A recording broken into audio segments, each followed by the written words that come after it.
জুলাই অভ্যুত্থান দিবস উপলক্ষে ঝালকাঠিতে উৎসবমুখর পরিবেশে অনুষ্ঠিত হয়েছে ম্যারাথন দৌড় প্রতিযোগিতা। শুক্রবার সকাল 7টায় জেলা প্রশাসকের কার্যালয় চত্বর থেকে এই দৌড় প্রতিযোগিতার সূচনা হয়।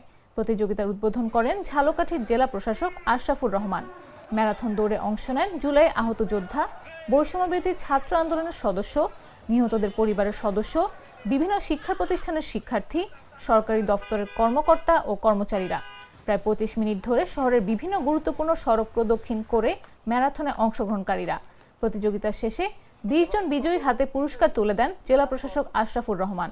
পুরস্কার বিতরণী অনুষ্ঠানে জেলা প্রশাসক বলেন, এই আয়োজনের মাধ্যমে জাতির ইতিহাস, মুক্তিযুদ্ধ এবং বৈষম্য বিরোধী চেতনার সঙ্গে নতুন প্রজন্মকে পরিচয় করিয়ে দেওয়ার উদ্যোগ গুরুত্ব পেয়েছে।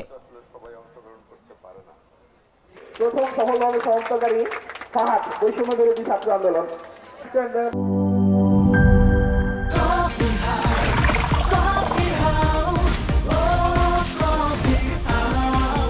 কফি হাউস, প্রতি চুমুকে আড্ডা জমে।